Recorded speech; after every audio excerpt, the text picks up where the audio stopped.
Allez, bonjour à tous, j'espère que vous allez bien. Aujourd'hui, analyse du marché, on verra BTC dans un premier temps, on parlera d'Ether, les altcoins, 3 cryptos que vous m'avez demandé d'analyser. J'ai noté ESX, NIR et POL. On parlera également du marché US, de l'order flow sur le BTC, du mouvement qu'on a en cours avec une bonne impulsion à la hausse. On verra tout ça ici en détail.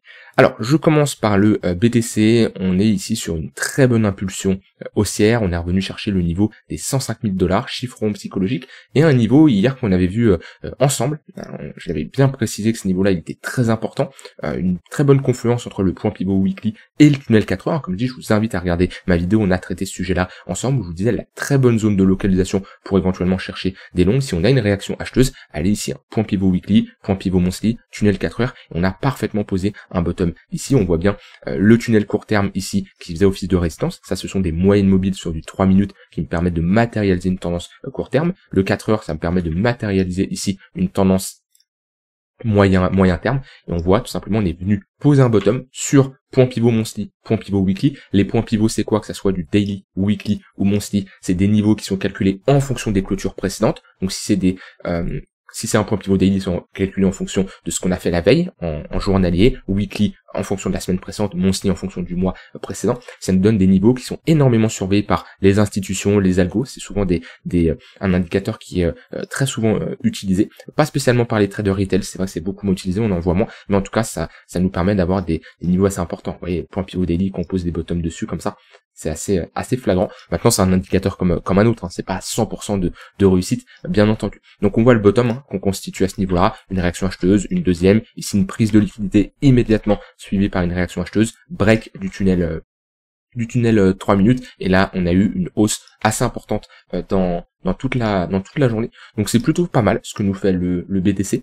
On est toujours un peu en mode yo-yo, hein, faut pas se le cacher. Ça veut dire que on est dans une zone de combat de toute façon entre les vendeurs ici et les acheteurs, où qu'on vient chercher une extrémité haute, on a un rejet vendeur, qu'on vient chercher une extrémité basse, un rejet acheteur. En témoignent ici les mèches, hein, et les bougies assez agressives qu'on a. Qu'on est sur des extrémités basses, on a des mèches basses et des réactions acheteuses assez importantes, et qu'on est sur l'extrémité haute, on voit on a des ravalements et des réactions plutôt vendeurs. Maintenant, on l'avait vu ensemble qu'on allait avoir un gros mouvement et un retour de la volatilité. On commence à l'avoir, on voit que on regagne de la volatilité, on voit la différence entre cette phase de faible volatilité et là quand le marché regagne de la volatilité. Donc tout ça, on l'avait vu ensemble. C'est pour ça que je vous le disais, soyez prêts, que ça soit au niveau de vos stop loss, au niveau de vos tailles de position, en fonction également de comment vous étiez impliqués sur les marchés. Moi, je vous l'ai dit, hein, ces dernières semaines, j'ai beaucoup moins fait de perf que ce qu'on a connu en avril, mai, parce que j'ai beaucoup moins de setup qui s'enclenche. J'ai toujours été honnête avec vous, hein. Il y en a qui vont vous dire oui, je prends 50 trades par jour, je suis à fond, ça y est, je me trompe jamais, etc. Moi je vous le dis, hein, quand je fais de la perf, je le dis, quand j'en fais beaucoup moins, je le dis. Alors, pas faire de perf, ça veut pas spécialement dire perdre de l'argent, mais ça veut dire en tout cas lâcher le pied et avoir beaucoup moins de trades. Et oui, sur les dernières semaines, j'ai beaucoup moins de trades. Mais ça fait partie du trading, on le sait à l'avance, on n'a pas un revenu fixe qui tombe chaque mois. Des fois on va avoir un revenu qui va être très haut, des fois on va avoir un revenu qui va être break-even, des fois on va passer énormément de temps devant les graphiques pour avoir un revenu qui va plutôt être baissé. Ce qui compte sur le long terme, avoir ici un revenu qui est orienté à la hausse.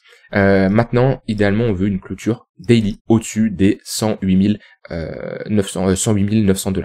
Si on a une clôture au-dessus de ce niveau-là, on validerait ici un creux et un sommet plus haut que le précédent, donc ça serait un signal plutôt pas mal, d'accord. On aurait ici la confirmation vraiment qu'on sort au-dessus de cette zone de résistance et un break de ce sommet-là. On va vraiment surveiller ça. Une journée qui est pas facile à trader quand on a un marché qui part comme ça. Une opportunité qui a été saisie ici de mon côté au moment où on a un pullback, parce que là on a fait que d'augmenter dans la journée. C'est toujours compliqué d'arriver sur l'intraday et de chercher des longues quand on a autant pump. Alors, on peut faire de la continuation de tendance, mais le but c'est pas de rentrer trop haut non plus.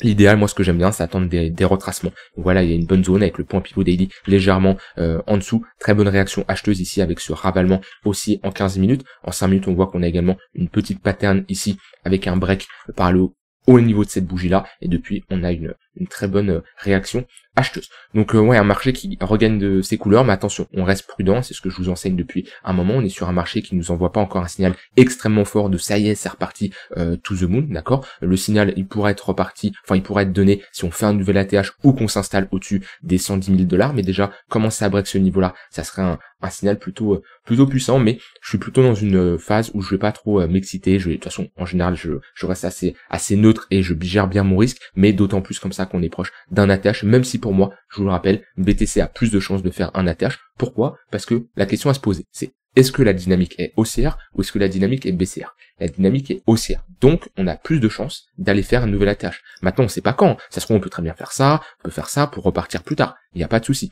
Tant qu'on tient les 100 000 $, et idéalement, tant qu'on ne commence pas à perdre le tunnel daily et break des gros creux comme ça majeurs en weekly, la tendance reste haussière. Et dans une tendance haussière, le plus probable, c'est de continuer d'avoir une impulsion haussière. Donc on va surveiller tout ça. Comme je l'ai dit, très beau bottom qui a été posé. En plus, pas n'importe où également. C'est-à-dire, je vous ai montré point pivot weekly, point pivot monthly et le tunnel 4 heures. Mais pile poil sur les 105 000 $, c'est souvent des niveaux, c'est souvent des chiffrons psychologiques. Hein. On regarde, c'est sur Coinbase, hein, on a méché parfaitement dessus. Il me semble, on s'est arrêté juste au-dessus.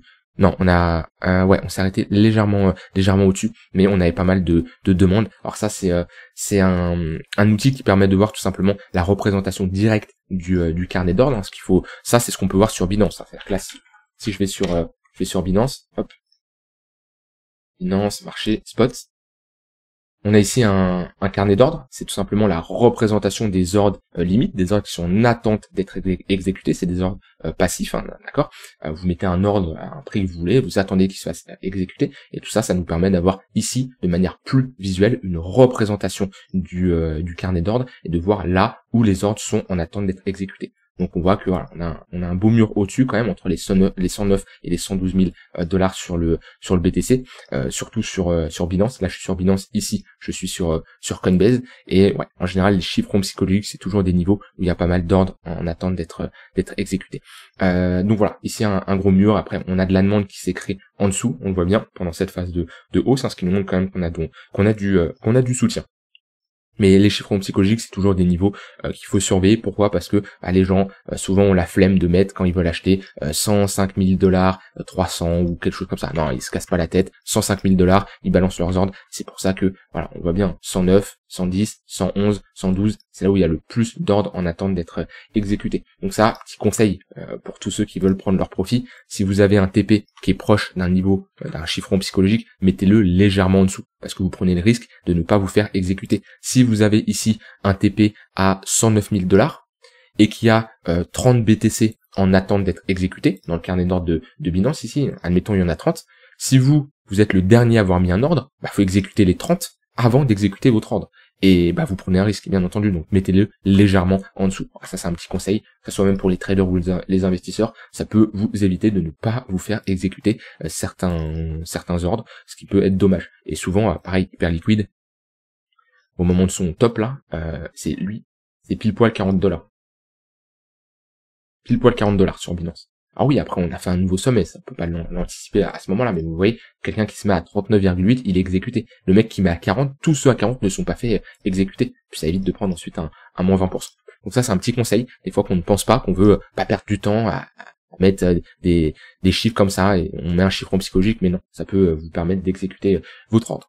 Voilà, en tout cas sur BTC, on repasse au-dessus du 15 minutes et au-dessus du 3 minutes, chose qu'on avait perdu ici, ce qui nous a valu un retour au niveau des 105. Maintenant, c'est pas spécialement compliqué, hein, quand je vois une charte comme ça, les rebonds, tunnel 3 minutes, tunnel 15 minutes, pareil, hein, comme on avait ici, sont des opportunités de longue. Vous voyez, quand on part comme ça à la hausse, 3 minutes, tac, tac, tac, tout ça, ça se longue. On perd le 3 minutes, le 15 minutes, il peut y avoir des opportunités de longue, vous voyez, tac, à chaque fois qu'on revient dessus, jusqu'à le perdre. Après, on revient chercher le 1 heure, le 1 heure on le reteste, vous voyez, on repart, mais on le tient pareil. On va chercher le 4 heures. Ça, c'est la représentation multi-frame d'une tendance sur différentes unités de temps, et c'est là où il faut savoir switcher d'un tunnel à un autre en fonction aussi de comment vous tradez, hein. Quelqu'un qui va faire que de l'intraday, on ne va pas spécialement regarder les tunnels long terme. Quelqu'un qui fait que du swing ou du long terme, il va pas regarder le tunnel 3 minutes. Moi, je fais les deux et ça me permet de toute façon d'avoir une meilleure représentation, donc je regarde les deux.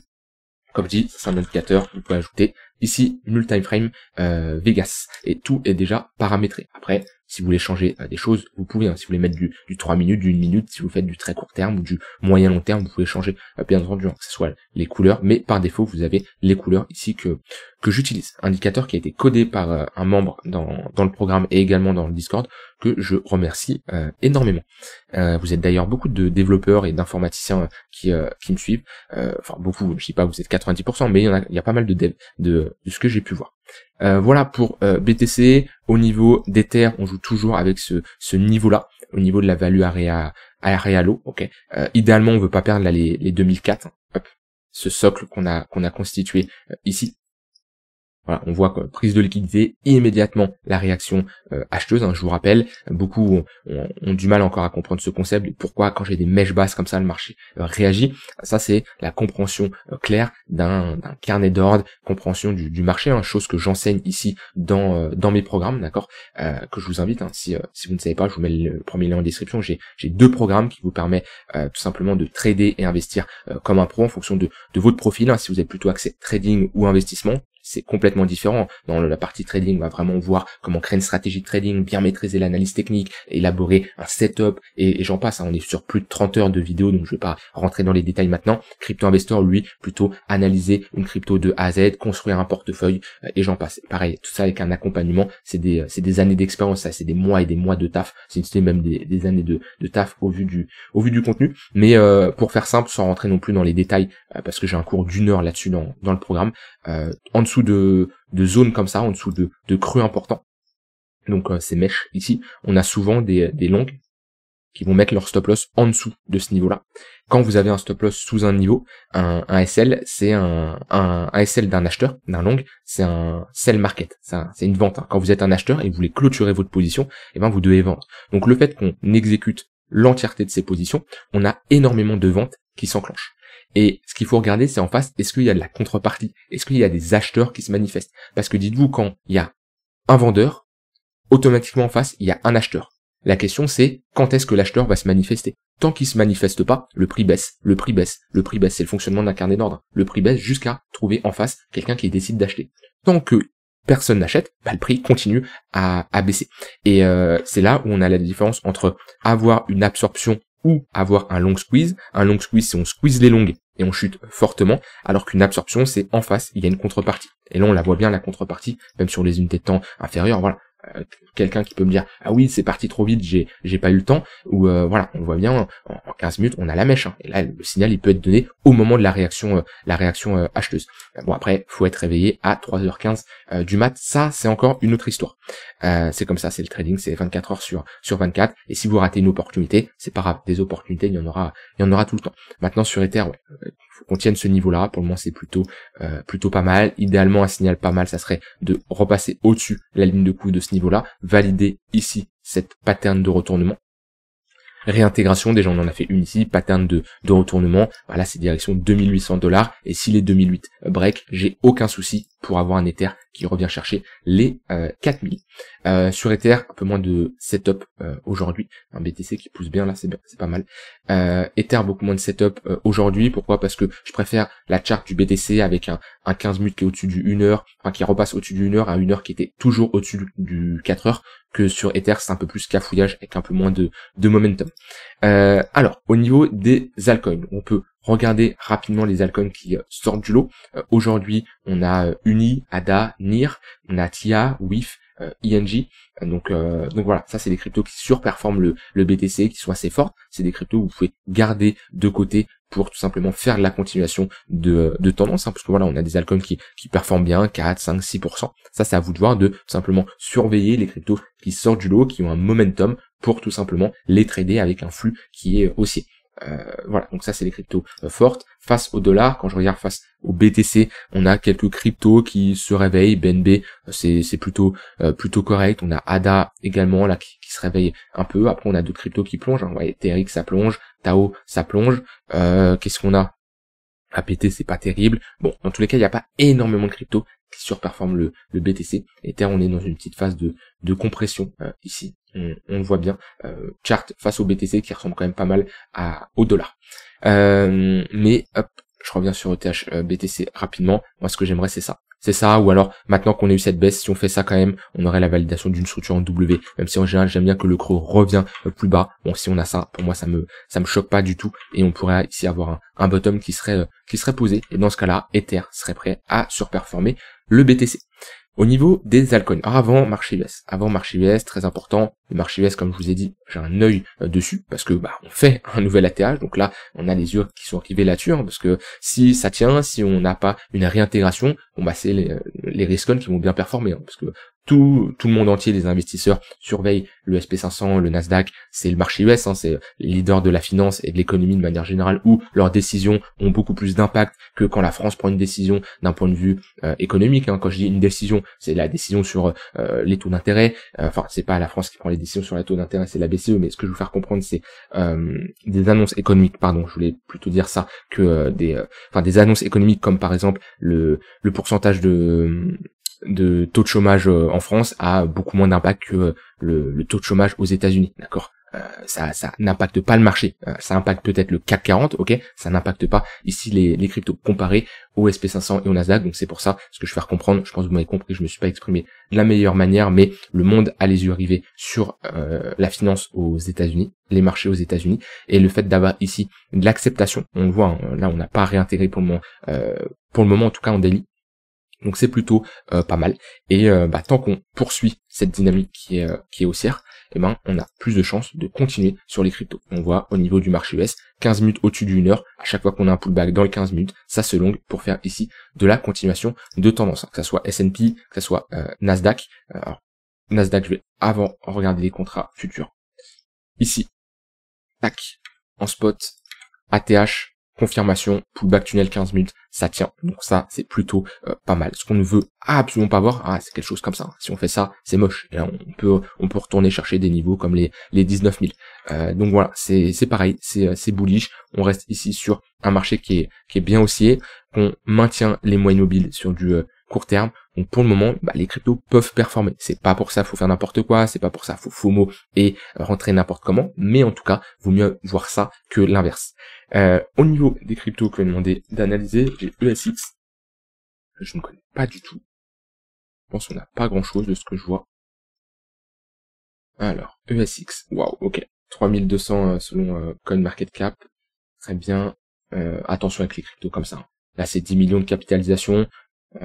Voilà, il n'y a pas une vérification parce qu'il doit y avoir un problème de circulating supply. Bon, voilà, méfiance avec ces projets-là. Rien n'empêche quand même de faire une analyse technique, mais voilà, méfiance.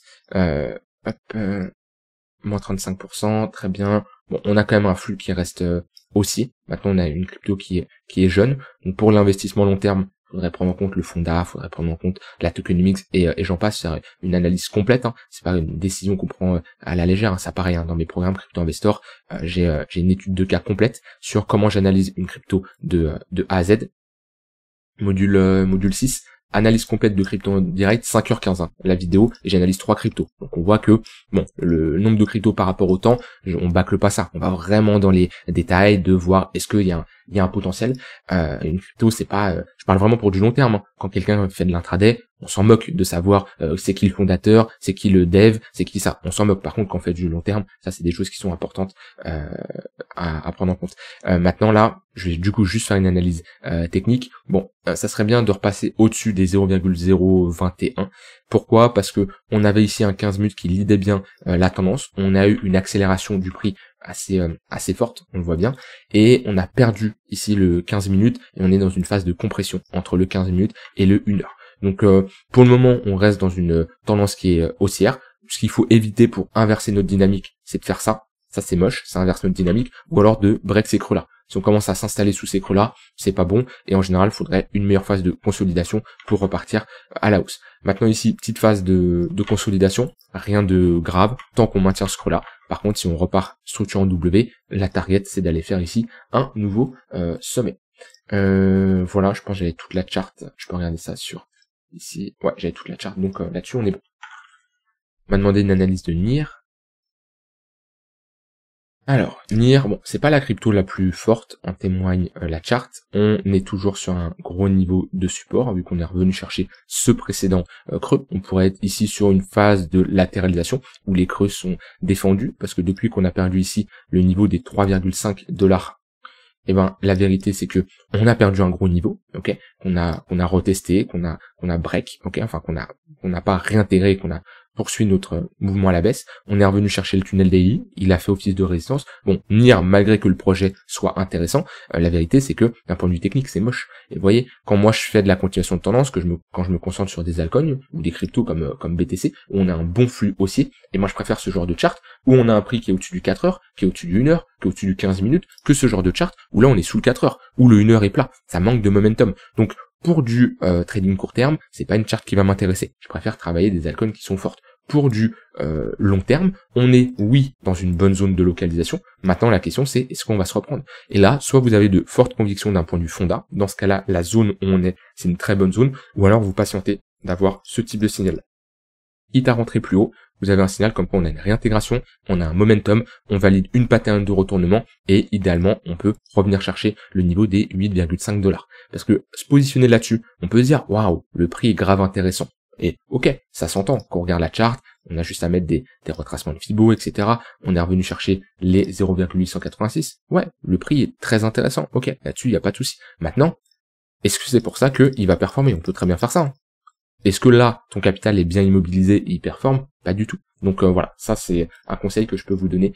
Pour ceux qui font uniquement de l'analyse technique, attendez un momentum, un signal acheteur. Pour ceux qui prennent le fonda, après c'est vous et vos convictions dans le projet. Dernière crypto, Matic, Paul. Donc c'est Paul, hein, mais je vais prendre la charte de Matic parce que j'ai plus d'historique, plus simple à analyser. Ça reste moche, hein, c'est un peu comme NIR. Le projet est bon, il est un peu plus délaissé quand même hein, de ce que je fais avant. Je faisais une analyse beaucoup plus régulière sur Matic. Maintenant, le projet est plus délaissé que pendant cette phase-là, 2022, même 2023. La charte est clairement baissière. On a perdu ici un gros niveau que je peux changer de couleur d'ailleurs. Des moyennes mobiles ici orientées à la baisse, un price action orienté à la baisse. Vous voyez, 4 heures, on se fait rejeter à l'intérieur, bon, on est toujours baissier. On a des tentatives de bottom, c'est un fait. Maintenant, pour le moment, je préfère pareil, sur du court moyen terme, me concentrer sur des altcoins fortes, et même sur du long terme, franchement, c'est une charte qui ne m'intéresse pas. Sauf si on commence à, pourquoi pas, ok, réintégrer, faire quelque chose comme ça peut se prendre, quitte à rentrer plus haut. Mais là, c'est pas une charte qui m'intéresse. Et si on fait ça, les objectifs, hein, là on a hop, objectif tunnel 3 jours au niveau des 0,5 de retracement, ce serait une bonne zone. Et avant on a cette zone là qui faisait avant office de support, qui fait maintenant office de résistance vers les 35 centimes de dollars. Je vous laisse avec ça, rien d'autre à dire. BTC pousse pas mal, c'est très bien ce qu'il est en train de nous faire pour le moment. Soyez quand même prudents, même si on a une très bonne bougie daily, on n'est pas loin ici de faire un nouvel ATH. Je vous laisse avec ça, je vous souhaite une très bonne fin de soirée et je vous dis à demain pour une prochaine vidéo. Bye bye.